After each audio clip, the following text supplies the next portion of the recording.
આજનો આપણો સબ્જેક્ટ છે જીનેટિક, જેમાં આપણો ટોપિક છે નર્સિંગ રોલ ઇન જીનેટિક, કે જીનેટિકનું મહત્વ શું છે આપણા નર્સિંગની અંદર, કયા કયા રોલ છે જીનેટિકના. બરાબર, તો મેં એક શોર્ટ ટ્રીક બનાવી છે જેથી તમને જલ્દીથી યાદ રહી જાય કે કયા કયા રોલ છે.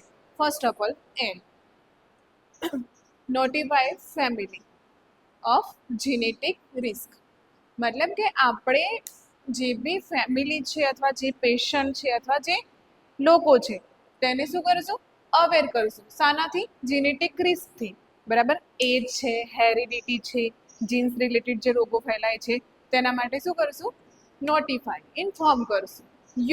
You means understanding, understand the genetic testing and counselling, કે જે બી પેશન્ટ છે અથવા જે બી પબ્લિક છે, બરાબર, તેને શું કરશું, અન્ડરસ્ટેન્ડ કરાવશું. શું?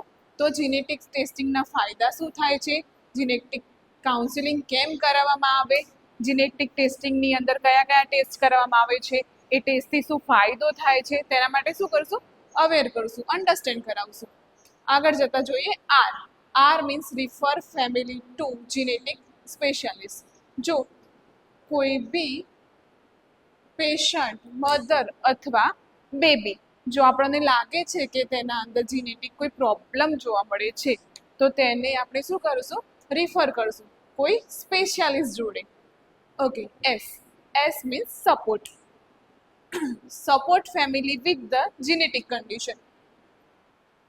જો કોઈ કાઉન્સિલિંગ અથવા ટેસ્ટિંગ થ્રુ શું જીનેટિક કન્ડિશન જોવા મળે છે, બરાબર, તો શું કરશું, તેના માટે આપણે શું કરશું, તો જે બી ફેમિલી છે એને સપોર્ટ પ્રોવાઈડ કરશું અને તેને શું કરશું, થોડું ઘણું હેલ્થ એજ્યુકેશન આપશું કે તે જીનેટિક કન્ડિશન હંગાથી કઈ રીતે ટ્રીટમેન્ટ કરાવી શકે. હવે જોઈએ I mean identify the genetic risk and pattern.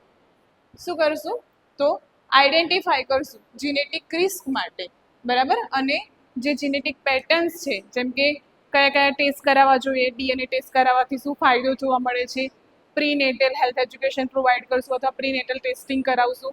Okay, then N means navigate complex genetic information.